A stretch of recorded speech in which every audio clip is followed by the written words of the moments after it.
Asikuvusele mbukeli wetindzaba telulwimi lwesiswati lesitfula qathatha sise Auckland Park eJozi etindlini tekusakata te-SABC kanzi siyavusela nakubabukeli betfu labasibambe ku-DTT. Khumbula ke mbukeli ukuthi letindzaba tiyatfolakala futhi etinkondleni tekuchumana kanye na ku-YouTube ngekuthi SABC Tindzaba. Chumana na SABC News. Shayele ngetindzaba letishisako. Tindzaba nje. Kusiluma indlebe lobanga ngitipi tingekethi nikhungetse ngumphakathi. Sishayele ku 011 714 6133 noma usithumele email ku news@sabc.co.za.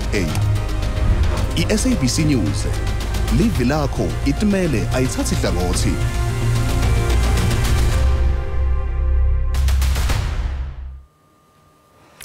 Baholi be-DA ne-IFP KwaZulu-Natal bathi kuyajabulisa ngendlela labanye bomasipala abasebenza ngakhona kulesifundza. Leti inhlangano totimbili betikhulumisana nebetindzaba eThekwini. Nyakenye i-IFP ne-DA tahlikihla sivumelwano lebesatiwa nge-Service Delivery Pact. Lokusebenzisana emkhathini we-DA ne-IFP esifundzeni saKwaZulu-Natal kwenta ngemva kwemphumela yelukhetho lomasipala. Balishumi nesiphohlongo omasipala labangazange baphunyelelwe ngemalengiso kulesifundza. Ngemva kweminyaka kuhlikihlwe lesivumelwano inhlanto timbili tithi lokusitile kuletha lutindo kulabanye bomasipala. Tisengavumelani ke kusebenzisana kulolukhetho lolutako. Both the DA and the IFP have noticed the growing hysteria amongst the ANC and the EFF at the progress we're making across the province. Ziyakhala. This is to be expected when the municipalities that they govern, like eThekwini, is falling apart and corruption is being allowed to take place without any consequence. Letinhlangano tithi tihlose ukuqinisekisa kusebenza kahle kwabomasipala kulesifundza. Ukubambisana kwe-IFP ne-DA komasipala kube naye imithelela emihle kwabanye omasipala njoba sazi ukuthi emhlathuze nje umasipala wakhona ungomunye omasipala sibambisene khona ozinze kakhulu nabanye omasipala abanalo uzinzo ngoba na ukumbiko lo kamcwaningi mabhuku umhlathuze uthole umbiko ongenagcopho. Letinhlanto timbili tithi kuningi lokusamele kwendiwe kuqinisekisa ukuthi bomasipala labanyenti benda kahle kulesifundza. Lisekela lamengameli Paul Mashatile lithi kwenda kusebenta lokunebucotfo nekuba netisebenzi letethembekile embusweni wakuleli kutawusita ekulwisaneni nengohlakalo. Mashatile bekakhuluma elangeni letinhlelo tekulwisana nengohlakalo lelatiwa nge-International Anti-Corruption Day lebelibanjwe eUNISA. Lisekela lamengameli lithi kubalulekile ukuthi uhulumende angadzinwa ekulwisaneni nengohlakalo njengobe loku kungasita ekushintsheni timpilo tetakhamuti takuleli. Ingohlakalo ivetwe njengemzabalazo lomusha lebudinawo eNingizimu Afrika ngaphansi kwensandlo elinyenti. Today, after all revelations up to the Zondo Commission, we realize that the biggest challenge we face is corruption. Kulombuthano womhlaba wonke kubonisana ngekulwisana ngohlakalo lisele mangabeli Paul Mashatile livetile ukuthi na inkinga lenkulu kuyisebenta. Mashatile uthi ngohlakalo igcile ekungacabangelaneni nekunganaki. Kulokunye lathi kwendiwa kutama kukhalima lomkhuba ukuthi kusebenze abantu abaqotho emisebenzini yesive. A possible cure for immoral and unethical conduct in the public sector and the prevention of corruption is to create a culture of public professionalism. Mashatile uthi akusilo liqiniso ukuthi uhulumende ugoqe tandla lijabeni ngohlakalo. Ufinza wathi kufanele kube lehlelo liqinile liqinisekisa ukuthi abantu abahlaba umkhosi bavikelekile. Whistleblowing is an essential weapon in the fight against corruption. However, it is more important that we develop strong mechanisms or strategies to ensure that whistleblowers are protected. Labanye abanetiseke ngemiphumela yemibuthano lefana nalena. This event has become ritualistic. We do it almost for the sake of doing it every year. Lo mbuthano bosingathwe University of South Africa Public Service Commission elovisi lamhlahlangene kuleli. Sikubutile mbukeli ukuthi njengoba lomuhla kubungatwa lilanga lekulwisana nengohlakalo umhlaba wonke jikelele ngekubona kwakho ngabe selikuphi lelive nangabe bekungasiyo ingohlakalo uphendvule ngale ndlela. kube inkohlakalo ayikho ngicabanga ukuthi nalabo labadla imbuyenyana ngeluthi ngicabanga ukuthi mhlambe kuba kukho lokho mhlambe ama-job opportunities bengaba khona but ngenxa yale nkohlakalo kuyenda ukuthi mhlambe noma job opportunities ngakho bakhiphe wona bese abantu abakhona ukuqasheka engani bavala le misebenzi badle le mali ukuba bezingekho ezizinto ubusela inkohlakalo nobugebengu kwelizwe lethu ngasiphila impilo engcono kakhulu kwelizwe ukuzothi gange ixesha inkohlakalo enkulu lapha eNingizimu Afrika futhi ke ngabe sikude kakhulu siyizwe inkohlakalo ibuyisela izwe emuva uyabona ke negebe elikhona phakathi kwabantu abaswele nabantu abanakho lapha eNingizimu Afrika likhulu kakhulu uma ngabe uyisicebi uceba kakhulu lapha eNingizimu Afrika mangabe uhlupheka kakhulu ngenxa yenkohlakalo yabona ngabe inkohlakalo ayikho la eNingizimu Afrika ngabe kahle siphila impilo lenhle kakhulu indzaba ye checking ngabe asiyadi ilo checking nje ngabe vele akusiyo info lesiyatiko migwaqo igubhekile yonke lenzawo migwaqo igubhekile etibhedlela ukuthi maphilisi nje kahle yonke into ihlangahlangene nje inkohlakalo nje ibhokile cala ke nje ngenkohlakalo intolo eziningi sezibuswa abantu bangaphandle thina asisena next abantu balapha eSouth Africa longathi uyaqala into lezi besinazo njengemporo sezichacekile ukube nje ayikho lenkohlakalo hlale kukhulunywa ngenkohlakalo zonke insuku kodwa kwenziwa lutho ukuthi iqedwe lona ngumbono wembukeli iSABC ngeke yetfirst ukuthi iphendvulela ngawo Indlu yaba yesikhulu yePhalamende yakuleli isenemakomidi lambalwa lekusamele ahlanganise emehlo emavikini lambalwa latako ungakapheli lomnyaka kepha emalunga yePhalamende avete emavi ekubonga etisebentini tePhalamende lebetisita ekwendeni kusebenta kube mthwalo lula lomuhla kuvala ngalokusemthethweni ePhalamende Letinkulumo tekuvalelisana tiniketa emalunga ePhalamende lithuba lekuvakalisa emave ukuthi ubongela emacembe temthetho etekuvikela lucwaningo netekuchumana netisebenti nje ngibo bantu abobambisene ekuqinisekisa ukuthi thamba kahle lihlelo tePhalamende. We wouldn't have been able to do our work without the guidance of the NA table led by Mr. Tasso and his team. Allow me to wish all of our members and our parliamentary staff. I do want to say here at this point that we do appreciate the work that our parliamentary staff do in the background under very difficult circumstances at times. EFF wishes South Africans, including members of this House, regardless of political affiliations, a safe, enjoyable holiday and your families. On behalf of Honorable Velenkosini Tlhabisa, the president of the IFP and leader of the IFP in the National Assembly, I want to also echo the sentiments of thanking the Honorable Speaker, all the presiding officers, the admin team. I do want to thank everybody, especially the staff, parliamentary staff, for all their sacrifices.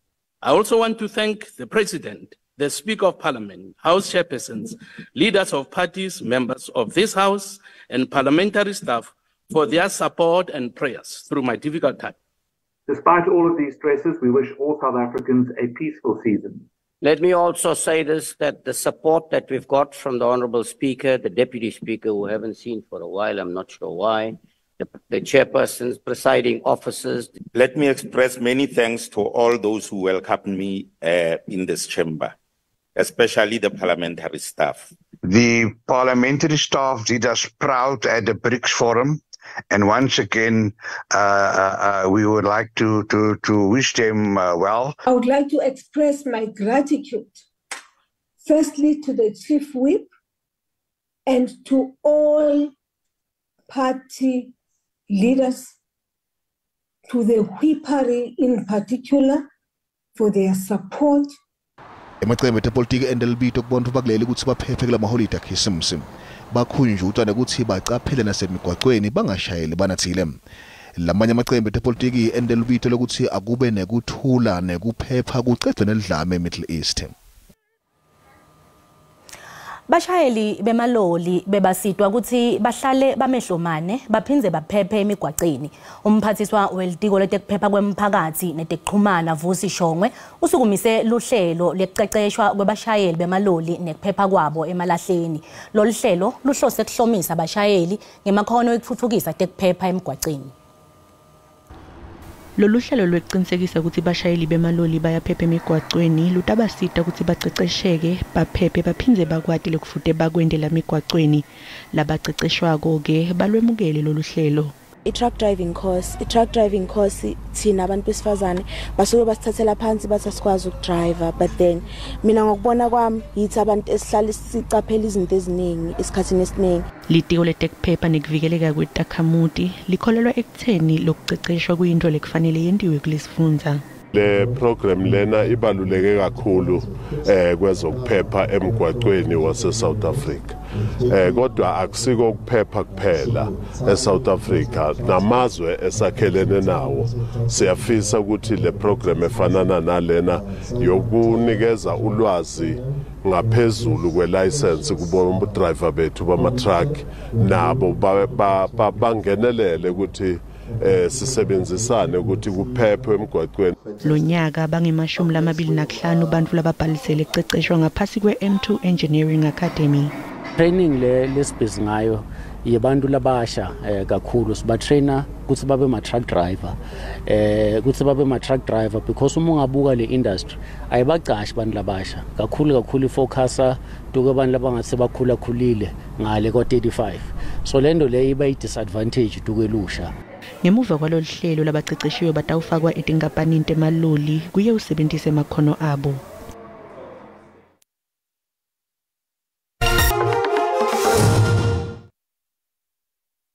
Sikwamukele esigabeni sesibili setindzaba telulwimi leSiswati kanti na usanza ngena ukhethe kahle.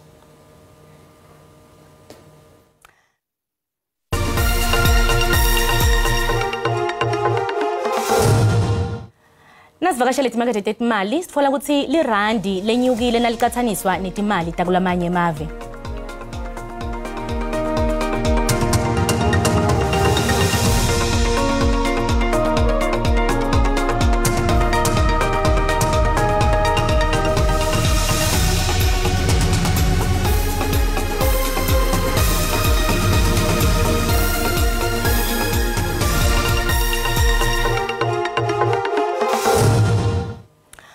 Kutemidlalo iTS Galaxy itawutfolana etulu neStellenbosch kumancamo emquzelwano weCurling Knockout Cup kuleli viki lelitako enkundleni iMoses Mabhida. Leli qembu laseMpumalanga lifike kumancamo kulandzela kugucisa iAmazulu kumdlalo lowandvulela emancamo. Kubuka kabandi leli qembu samukela mengameli walo teSiswati. Sukazi asikubingelele sikwamukele tindzabeni teSiswati. Ngiyabonga mfana make ngibingelele kuwe ngibingelele kena kubo bonke babukele emakhaya. Sukazi ingabe emalungiselelo ahamba njani ngaphambi kwalomdlalo lomkhulu otawudlala evikini lelitako? Malungiselelo ahamba kahle kakhulu. Sine njengeTS Galaxy lo mdlalo ubaluleke kakhulu kithi. Utawati nje sesi TS Galaxy ngiyokuphela iClub esinayo esifundzeni sakithi eMpumalanga. Ngaloko ke kusho ukuthi TS Galaxy kuyo yonke into leyendako ithwala sithundi sesifundza sakithi. I-pride yawo wonke umuntu esifundzeni sakithi ilele kuleli qembu. So ke konke lesikwendako njengoba silungisa nyalo silungisa ngalo umqondvo lo kodwa lokho lesikufunako come 16th December sifuna ukuthi sibuyele ekhaya indzebe siphethe ngetandla. Kwaba netinkulumo ngemuva kwekuthengisa abadlali abaningi nakucala isizini. Yini lenyendako ukuqinisekisa ukuthi noma nihanjelwe abadlali abaningi nibe niqhubeka nekudlala libhola lelihle futhi nifike nakumancamo? Ya no sebenzisa liso kokuqala nje senza isiqiniseko sokuthi scouting yethu is on point. Sithola abadlali esathi ukuthi batakwati ukudlala ngendlela thina lesifuna ukudlala ngayo kokuqala. Kanti ke yebo kunjalo vele kuthenje sathengisa abadlali hawu wonke umuntu uyakhuluma into la ithanzayo ukuthi iTS Galaxy kude lengakwenda this season. Kodwa ke ngicabanga ukuthi nje masibonge ukuthi sikhonile kusebenza le sebenze ngayo nyalo ke sibuke ukuyembili ikakhulukati ke lo mdlalo wa next week. Ngutiphi ingcinamba lenihlangabetana nato njengoba nelicembu lisede bachasi futhi ke niyakuthola yini ke sekela? Yeah, look, of course, mina ngikholelwa ekutheni akusithi ukuthi awuhlala ucomplain uthini. Sebenza nangabe indvo yakholela kiyo yende. Bantu batakhanze empini. Lo ngayikhweli lebhasi iyahamba. Kodwa ke lo ufuna ukugibela utayikhanza phela. So ke bachasi batawufika ngesikhathi sabo. Ngicabanga ukuthi nahulumeni waseMpumalanga uyabona umsebenzi leswendayo. Naye mhlambe njengalabanye utawuthatha amanyathelo and eshow ukuthi uyalisekela leqembu kufana naletinye tifunza uyathi ke bo KZN babasekela njalo njalo nase Eastern Cape Chippa United nakise kutawuba njalo siyathi thina sitawufika leso sikhathi. Ingabe badlali banjani enkanjini singalinzela yini nekubona captain welicembu Mbonjana? Yeah, for sure. Utawati ukuthi kulomdlalo wesemfinal Mbunjana beka ku suspension. Kodwa ke nyalo ke nasodlala efinal yoba khona is available for selection. Ngulungulu makavuma nje sitawuya nje Durban siphethe ilicembu strong, you know. I'm sure we'll boasting our full strength side. Sukazi ngabe athini emavi akho sesivala nje nekunxusa abalandzeli nebantu baseMpumalanga ukuthi bayosekela lelicembu eMabhida? Ngithi Mpumalanga isikhathi sesifikile. Ngicabanga ukuthi lelicembu likhombisile yonke into ukuthi sibantu baseMpumalanga sinawo amandla ukwenda into tendeke. So ke ngishilo ngathi sifundiseni nonke sithole ngilelicembu asihambeni phela sogcwalisa iMoses Mabhida Stadium. Bantu basesikhulu stadium mina ngithi bantu eMpumalanga bayasenza le stadium. So ngicabanga ukuthi wonke umuntu waseMpumalanga kumele ehlele indanza eMoses Mabhida ngomgcibelo iviki elitayo. Singakahambi uchuba njani Bernard Park lapha ecenjini? Ya utakahle kakhulu siyathi umsebenzi kaNkulunkulu yamangada. Buka nje phaka usenje angaphuka vodlo. Emva kwamaviki lamabili besathi hambela. Ngikhuluma nje nyalo uyajima. Usengakasebenzisa lenyawo ukhahlela ibhola kodwa ke uyajima ngicanga ukuthi itasi nje iyophela le season. So bese simbona adlala mhlambe the last 3 4 5 matches. Bakhona yini badlali labanye lesingabuka lokukhulu kubo kulomdlalo lotaku kuleli viki lelitaku? Ngawuzi the entire squad, you know, tina CTS Galaxy mhlambe we thrive more on teamwork. Yebo khona vele kuba khona labadlala ubone na ukuthi cha lo muhla nje hayipokile njengamujela kulomdlalo odlulile. Kodwa ke the entire team, you know, is a team led thrive ngokusebenza amadima. But misele bayathi ukuthi kusho kuthini ebantwini baseMpumalanga ukuthi bawine lo mdlalo wangelivele tayo final. Now buka wena Sukazi itawundlula malula yini TS Galaxy kulomdlalo? Ngithi mina imvula ingeda noma somiso ngomhla ka17 eMpumalanga siyobe siphethe inzebe siyohamba nayo sigege nje konke ukuthi noma ngimuphi umuntu waseMpumalanga atibonele lenzebe sokela ngesonto nangemsombuluko. So ke lokunye it matters not at the moment lokukhulu ngike ukuthi come Monday the 17th no mhlambe Sunday the 17th mangisho ake nje ngikuvalele ekhoneni kancane sithini isikonge kubona kwakho ukuvalela nje ekhoneni how yona yoba umdlalo lengasi yoba very tight so ashaya nje amagoli lamabili noma lengcile bona ke nakungendeka bangawuthola nje umthobanhlitiyo igolini manje ke Sukazi nakungendeka lidliwe licembu lakho angeke usibalekele masingathi siyakufuna ke ukuthi ubuye phela nyalo utochaza njengoba kuyabonakala phela ukuthi no uyadethemba kakhulu. Awunani sisi ngeke phela engani phela njengoba sengishilo yathi ukuthi sengizibantu siyakhohlwa nalesikhathi sithola idraw umdlalo oqala ukukhumbula ukuthi sathola iSundowns ngakhuluma kwidraw ngaSundowns ngeke iphume lapha eMbombela. Ngiyakunika leli thuba sonza izamo nanyalo ke ngisasho njalo ngikhuluma ngithi come the 17th so besiphethe inzebe ngemandla. Ngiyakunika leli thuba mina kethu nanga umoya bagcugcudele abantu baseMpumalanga singakahambi. Awu bongwane malangeni lamahle ngisasambeni phela sogcwalisa leMbombela iMoses Mabhida Stadium bathi ngulu mina ngithi ngeke isihlule kanti ke ngikhulume begoduke nabantu ke ngekhethu ngale ngikwele hobweni lembicani phasi enahena kaNdebele ngithi dinake bekosi asikhambeni sokuzalisa stadium esa sikwazi ukubuya noNongorwana enaheni ekhethu.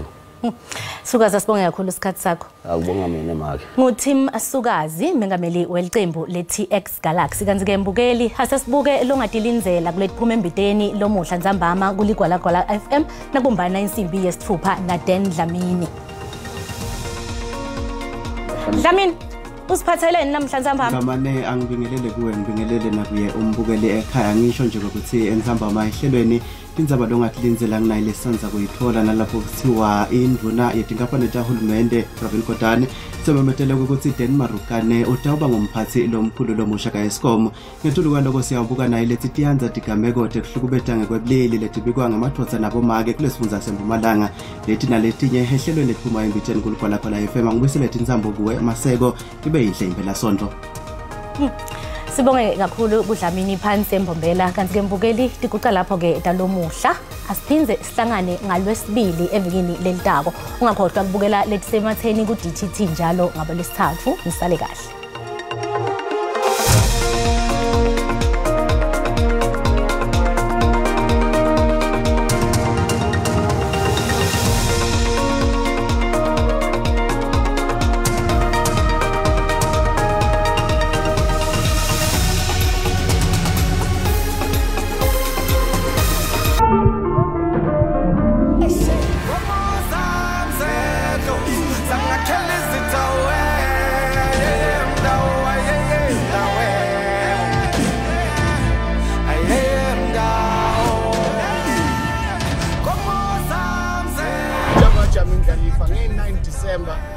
uhlangene khona la ekhaya eMbombela ungalenzi futhi uthola ithikithi lakho uzokwazi ukuthi nge-9 December uzojabula nathi khona la eMbombela.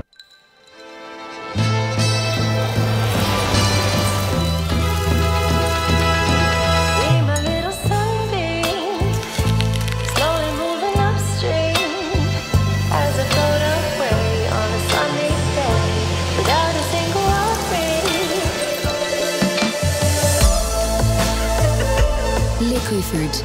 Nothing but fruit. Nothing quite like it. Come on, guys! There are moments that require strength. Like when you've had a rough time working, but you still have to come to the party. Give me strength. A late entrance. Ah, a volunteer. Give me strength. Or when you need to pace yourself.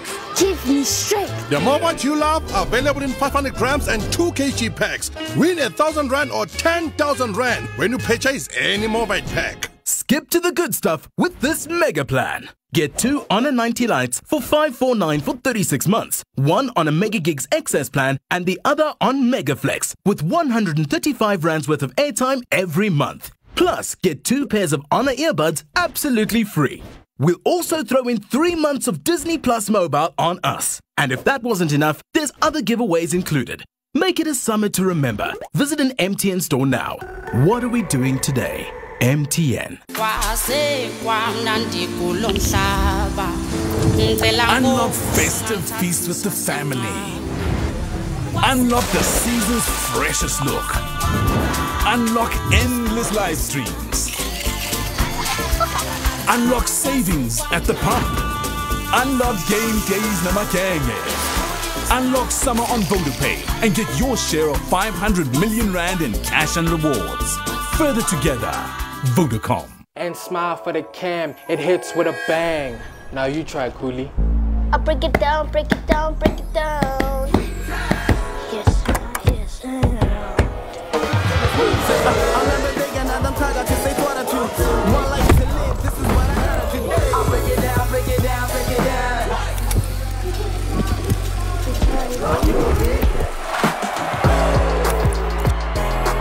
There's much, much more behind every lunch bar legend. The new Mom Jojo Burger Meal for only $89.90. Steers.